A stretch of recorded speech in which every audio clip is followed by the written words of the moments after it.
কাজ কমপ্লিট হয়ে যাওয়ার পর ওনারা অবজেকশন জানিয়েছেন, যেহেতু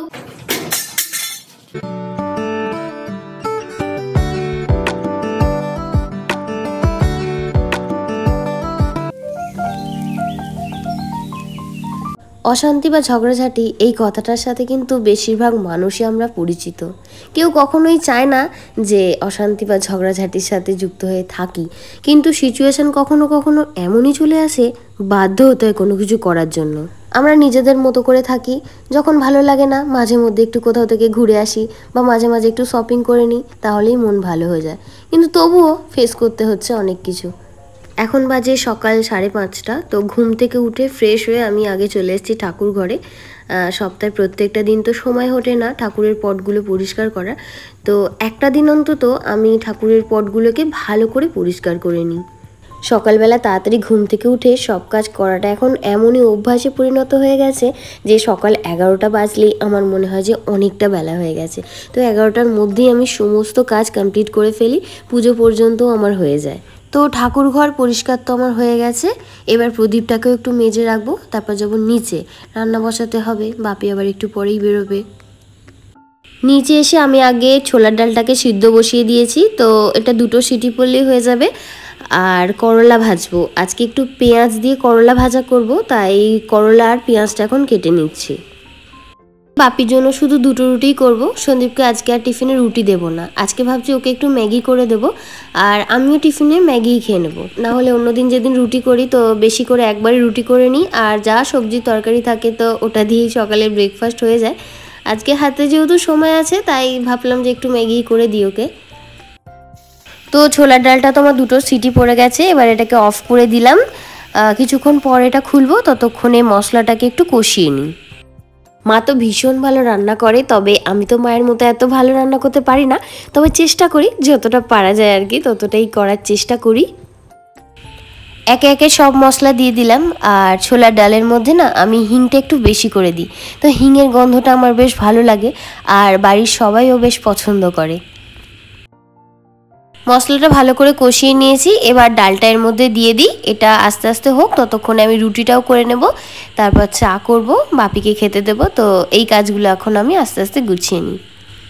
আজকে ফলের মধ্যে দিচ্ছি শশা, তো শশা তো প্রতিদিনই দিই, আর কালো জামটাও কদিন ধরে দিচ্ছিলাম, কিন্তু কালো জামটা তো আজকে শেষ হয়ে গেছে, তাই আপেল আর লেবু দিয়ে দেবো।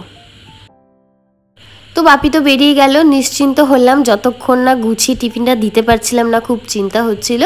এবার আমি বাকি কাজগুলো করব। তো প্রথমেই এখন ফুলটা তুলে নিচ্ছি।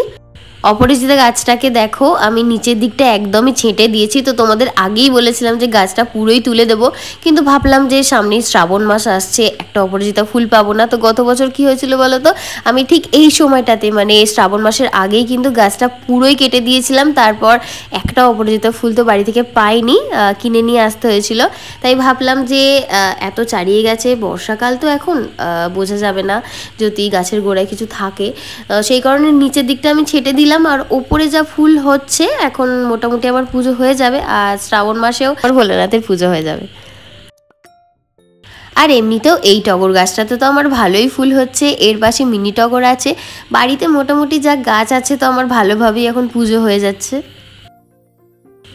ভাতটা এবার বসিয়ে দেবো, তাই চাল ধোয়া জলটা এখন বালতির মধ্যে রেখে দিচ্ছি, যেহেতু গাছপালার ওই দিকটা এখনও রোদ্দুর আসেনি, কিছুক্ষণ পরে গিয়েই চাল ধোয়া জলটাকে গাছের গোড়ায় দিয়ে আসবো। ভাত বসিয়ে দিয়েছি, তো ভাত বসিয়ে ভাবলাম যে তাহলে ঘরের বিছানাগুলো গুছিয়ে নিই। প্রেশার কুকারেই ভাতটা বসালাম, একটা সিটি বলে এক্ষুনি ছুটে গিয়ে অফ করতে হবে, নাহলে তো ভাত গলে যাবে। সারাদিন আমরা মেয়েরা তো যে যার সংসারের কাজেই ব্যস্ত, ছেলেরা যে যার কাজে ব্যস্ত, তো তারপরেও যদি কোনো কারণে সামান্য হলেও যদি সেটা অশান্তিতেই পরিণত হয়, তাহলে এই ব্যাপারটা খুব খারাপই লাগে। আর পাশাপাশি থাকতে গেলে তো এই ধরনের সিচুয়েশান সবাইকেই ফেস করতে হয়, আমরা একা না। আর কি বলতো, একটা তৈরি হওয়া জিনিস চোখের সামনে দেখেছি, সেটা হয়ে গেছে, কমপ্লিট হয়ে গেছে, কমপ্লিট কাজ, তারপরে যদি সেটাকে ভেঙে ফেলতে হয় চোখের সামনে আবারও, তো সেই জিনিসটা দেখতে খুবই খারাপ লাগে। তো কেন এত কথা বলছি, অবশ্যই তোমরা ভিডিওটা দেখতে থাকো লাস্ট পর্যন্ত, তো তোমরাও বুঝতে পারবে। পাশাপাশি থাকতে গেলে হয়তো এই ধরনের সিচুয়েশান তোমরা বেশিরভাগ মানুষই ফেস করেছো, তোমরা আমার সাথে একমত হবে। তো একমত হলে অবশ্যই ভিডিওটা লাইক করে চ্যানেলটিকে সাবস্ক্রাইব করে রেখো। খাট, আলমারি, ড্রেসিং টেবিল এগুলোকে পরিষ্কার করে নেব। আমি না গদিটা ঝাড়ার পর তারপরেই খাটটাকে ভালো করে পরিষ্কার করি। আসলে গদিটা ঝাড়লে মনে হয় যে সব ধুলো হয়তো খাটের ডিজাইনের ঘাঁজে ঘাঁজে ঢুকে গেছে, তো সেই কারণে আগে গদিটা আমি ঝেড়ে নিই, তারপর খাটটা পরিষ্কার করি। কিছু জামা কাপড়ও ছিল কাচার জন্য, তো এগুলোকে এখন মেশিনে দিয়ে আসি। দুপুরে সব রান্না তো হয়ে গেছে, শুধু এখন ম্যাগিটা হলেই সমস্ত রান্না কমপ্লিট হয়ে যাবে। আর রান্না শেষে এটা তো আমাদের প্রতিদিনের কাজ, রান্নাঘরটাকে ভালো করে পরিষ্কার করা। তো আজকে না একটু চিকেন রান্না করেছিলাম।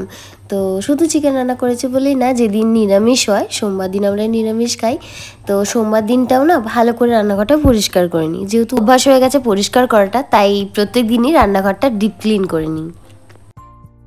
আজকে না গাছের পাতাগুলো একটু পরিষ্কার করে নেবো। আসলে এগুলো ইনডোর প্ল্যান্ট, তো গাছের গোড়াতেই শুধু জল দেওয়া হয়। পাতাগুলো পরিষ্কার করার সময় হয়ে উঠছিল না, কদিন ধরেই ভাবছি যে করব, কিন্তু একদমই সময় হয়ে উঠছিল না। তাই আজকে যে কটা ইনডোর প্ল্যান্ট আছে, তো সব কটাকেই বাইরে বের করে দিয়েছি।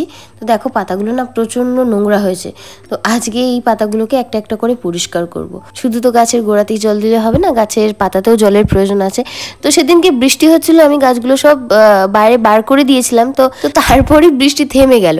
ভাবলাম যে বৃষ্টির জলে ধুয়ে যাবে, পরিষ্কার হয়ে যাবে পাতাগুলো, কিন্তু তারপরে গাছগুলো বের করার পরেই বৃষ্টি থেমে গেল, তাই আর পরিষ্কার হয়নি সেদিনকে। তো যাই হোক, আজকে যেহেতু হাতে সময় আছে, এগুলোকে এখন পরিষ্কার করে নিচ্ছি। তো দুপুরের খাওয়া দাওয়া তো হয়ে গেছে, এখন বাজে দুপুর 3টে। তো এখনই মিস্ত্রিরা এলো।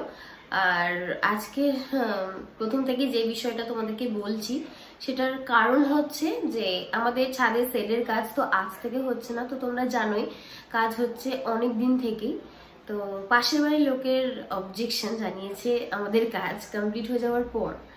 যদি ওনারা আগে থেকে বলতেন, তো আমরা সেরকম ভাবেই আমাদের কাজটা করার চেষ্টা করতাম, সেইভাবেই আমরা প্রিপারেশন নিতাম। কিন্তু কাজ কমপ্লিট হয়ে যাওয়ার পর ওনারা অবজেকশন জানিয়েছেন। তোমরা যারা আমার আগের ভিডিও দেখেছো, তো তোমরা দেখেইছো আমাদের সিঁড়িতে উঠে বাঁ দিকে একটা পাঁচিল আছে। তো ওই পাঁচিলটা জয়েন্টেরই পাঁচিল।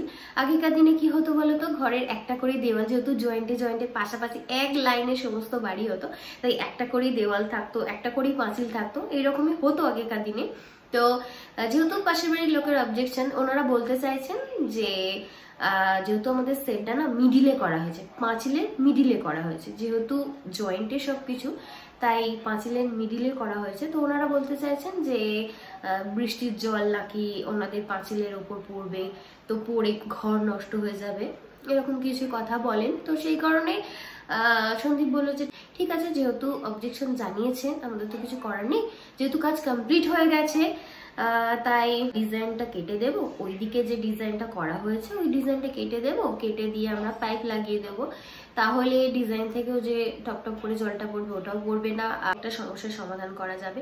কিন্তু এই মুহূর্তে তো আমাদের আর নতুন করে করাটা সম্ভব না, না সব কিছু ভেঙে দেওয়া সম্ভব না। এটুকু আমরা করতে পারি, যেহেতু ডিজাইনটা করতেও আমাদের লেবার গেছে, কিন্তু কিছু করার নেই, যেহেতু অবজেকশন জানানো হয়েছে। আর পাশাপাশি থাকতে গেলে মিলেমিশে সবার মতো করেই চলতে হবে, যেহেতু আমরা গ্রামে বাস করি। পরে আবারও সবকিছু ঠিক হয়ে যাবে। তো সব দিক ভেবেচিন্তে সন্দীপ এই ডিসিশনটা নেয়। তো আপাতত এখন মিস্ত্রিরা ছাদে গেছে, এই কাজটাই করবে। ডিজাইনটা করতে দেখেছি, তো কমপ্লিট কাজটাও দেখেছি, খুব ভালো লাগছে। তারপর আজকে কেটে পাইপ লাগানোর কাজটা চলবে, তাই তো কিছু করার নেই। দেখতেই পাচ্ছ এটা আমাদের শেডের কমপ্লিট কাজ। তো এই ডিজাইনটা হয়েছিল, তোমরা তো আগেই দেখেছো, কিন্তু এই ডিজাইনটা আজকে কেটে ফেলা হবে। আজকে মিস্ত্রি এসছে শুধুমাত্র এই কাজটা করার জন্য। আগের ভিডিওতেই তোমাদের দেখিয়েছিলাম যে কাজ তো কমপ্লিট হয়েই গেছে। তো এই ডিজাইনটা কেটে আজকে পাইপটা লাগানো হবে। এই দাদাই করেছিল একটা একটা করে ডিজাইন, তো এই দাদাই কাটছে ডিজাইনটা। এই ডিজাইনটা যখন করা হচ্ছিল, তারপর এই সেটটা যখন এদিকে লাগানো হলো, তার সমস্ত ভিডিওই আমি করেছিলাম আর সবটুকুই তোমাদের সাথে শেয়ার করেছি। তোমরা যদি আমার পরপর ভিডিওগুলো দেখো তো অবশ্যই দেখতে পাবে। আর আজকে যখন ডিজাইনটা কেটে ফেলা হচ্ছে না, সত্যিই খুব খারাপ লাগছে।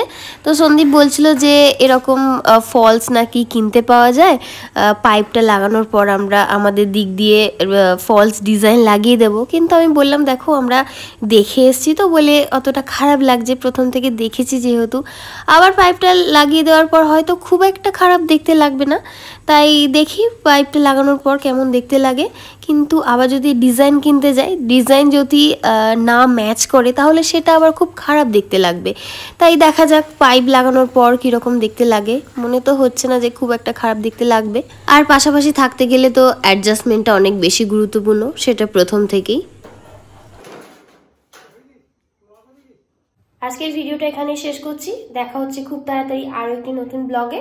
তোমরা সকলেই সুস্থ থেকো, ভালো থেকো। যারা আমার চ্যানেলে নতুন বন্ধুরা আছো, এখনও আমাদের চ্যানেলটিকে সাবস্ক্রাইব করোনি, আমাদের এসডি ফ্যামিলি ব্লগ চ্যানেলটিকে সাবস্ক্রাইব করে পাশে থেকো।